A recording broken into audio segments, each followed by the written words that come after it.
Hello everybody, how are you? We're out here in Greensburg.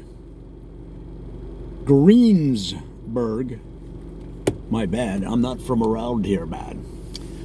Greensburg, and it's east, of course, of Pittsburgh. A lot of interesting background on this community because right around this town is lots of corn crops and dairy cows. And turns out Greensburg is pretty much a center for those two farming activities, among many others, but those are two of the more prominent. And that Greensburg has been historically, through the years from the 1700s on, an ambassador to new farming communities, teaching them how to properly handle those crops and those animal breeds. In fact, Greensburg has a office in many different states, sort of almost an ambassadorship that you might see from country to country, where Greensburg has personnel where they've helped these different communities like Ohio, Iowa, Nebraska. A lot of farm states owe their cash crops to this community. It's one of the leading agricultural outreach centers in the world, as a matter of fact. And in fact, Greensburg, Old Man Greensburg, that started the town, was a teacher. In addition to being a farmer, he was a teacher and professor of agriculture at the University of Greensburg, which, with 40,000 students, half of which are in active agricultural majors, such as animal husbandry, eating corn on the cob with butter. Let's see, you guys, soybeans, all kinds of farming activities.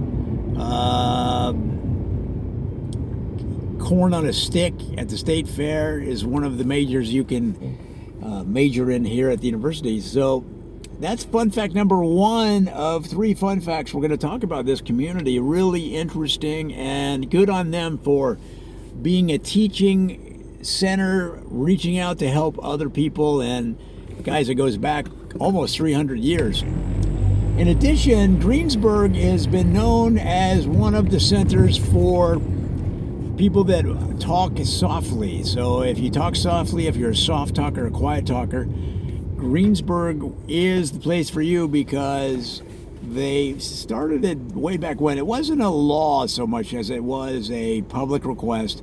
Can you keep it down? We speak quietly around here. We're trying to be not only in tune with nature, but we find that anybody that talks fast and loud usually doesn't have much to say.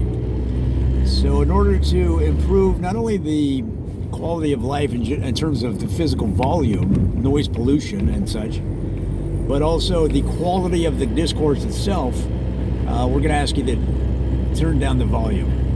And if you can't do that, if you could just slide on back to Pittsburgh, where people talk loudly, or if, God forbid, you came from New York, if you could just head back there. We prefer you to keep at a little bit lower volume here in Greensburg. And with that in mind, though, the people are friendly, they're nice. They'll give you the shirt off their back. And that's fun fact number 3, is that every year they have the Shirt Off My Back Festival, where people from around the different communities, perhaps Lady Luck hasn't shined on them lately, and they might need a shirt, they can come to the Shirt Off My Back Festival and tap somebody on the shoulder and go, "Hey man, I appreciate it, I'll take your shirt." And they give that shirt right up. In fact, a lot of longtime festival attendees will wear 7, 8, 9 shirts, so that if somebody says, "Hey brother, do you mind if I take the shirt off your back?" they go, "No problem." And they give it right to them. And sometimes they'll wear different sizes, maybe an extra large, maybe a size bigger, to accommodate different types of people. So as you can see, it's a really great community, a really giving community, with a large university of 40,000 students, 20,000 of them in agriculture. But really, the soul of the town is based on helping their fellow man and woman.